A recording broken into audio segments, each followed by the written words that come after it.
En 1989, la rentrée scolaire est perturbée par un incident inattendu.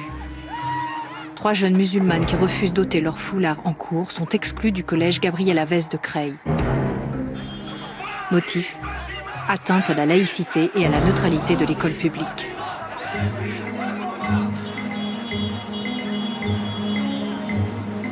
Le problème n'est pas des croyances, le problème est de la manifestation extérieure de cette croyance dans l'enceinte des locaux scolaires et notamment en classe. De nouveau, la France s'interroge sur la laïcité. Laïcité imposée, non, non, jamais, jamais. 28 mars 1882, la loi Jules Ferry proclame les principes de l'école publique. Elle est gratuite, obligatoire et laïque. La laïcité, c'est alors la séparation de l'éducation religieuse d'avec l'enseignement général. Les ministres du culte ou les religieuses enseignantes sortent des écoles publiques et sont remplacés par des instituteurs laïques. Le gouvernement Rocard s'en était remis au Conseil d'État.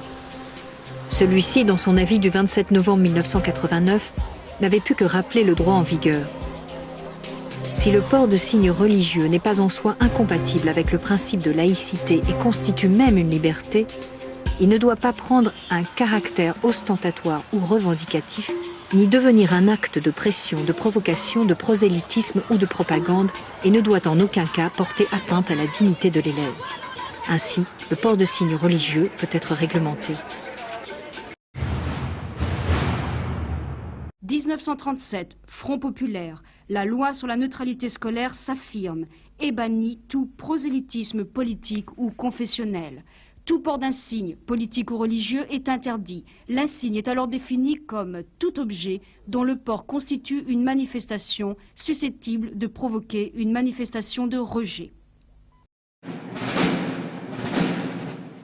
Si se produisent comme se sont produits des cas de blocage, c'est-à-dire d'enfants qui vont à l'école, notamment, mais ils ne sont pas les seuls, il y a aussi d'autres signes religieux actuellement présents à l'école, mais notamment avec un foulard sur la tête, je préconise que les directeurs d'établissement et les enseignants disent à ces enfants et à leurs parents qu'ils ne doivent pas venir à l'école dans ces conditions. S'il y a blocage et s'il y a refus, je dis alors l'école doit accepter et accueillir ces enfants.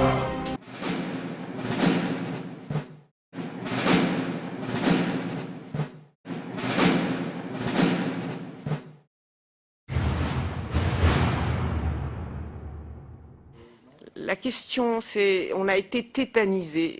On a été tétanisé par l'idée qu'on pouvait être intolérant. Et du coup, nous avons toléré l'intolérable. Simplement, ce qui me tient à cœur, c'est que la société française, c'est que les autorités, les plus hautes autorités politiques, rappellent à l'ensemble du peuple français que non, nous ne voulons pas de ça. Je ne vois pas au nom de quoi les traditions de l'Est devraient s'imposer à l'Ouest. Et bon, je vais dire quelque chose de banal, mais c'est quelque chose qui vient à l'esprit de tout le monde. C'est-à-dire que si moi, je vais en Arabie Saoudite, et bien sûr que je serai obligée de mettre un voile. Et du coup, entre vous et moi, je n'irai jamais dans un pays où on me forcerait à mettre le voile. Mais si j'y vais, je me conforme aux us et coutumes de l'islam radical, des wahhabites. Voilà, je le ferai. C'est la moindre des politesses. Vous savez, je suis vieille maintenant, et il y a 20 ans, presque jour pour jour, j'ai fait partie des 5 intellectuels. Pardonnez-moi, Monsieur Glavany, parce qu'à l'époque, vous deviez être en charge. Mais en 1989, novembre 89, nous avons été 5 à faire un manifeste qui s'appelait « Prof, ne capitulons pas ». Et M. Jospin, alors Premier ministre, non, alors ministre de l'Éducation nationale, avait dit que, après négociation, si les jeunes filles voilées veulent rentrer dans l'école publique, nous les accueillerons. Bon, ça a été un grand débat national, peut-être vous vous en souvenez. J'ai la faiblesse de croire 20 ans après, qu'on recommence tout aujourd'hui, même si le phénomène n'est pas exactement le même, mais quand même, 20 ans après, Si on avait dit 20 ans avant à 3 petites jeunes filles manipulées par les intégristes, eh bien ça, on l'acceptera jamais. J'ai la faiblesse de croire que ça serait arrêté, monsieur. 11 décembre 2003, la commission Stasi sur la laïcité rend son rapport au président de la République.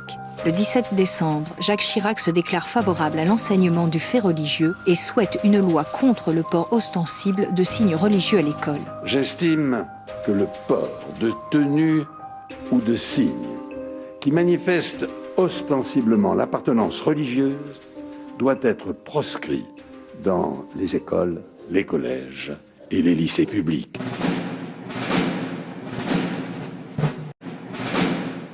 Loi du 15 mars 2004, selon laquelle, dans les écoles, les collèges et les lycées publics, le port de signes ou tenues par lesquels les élèves manifestent ostensiblement une appartenance religieuse est interdit.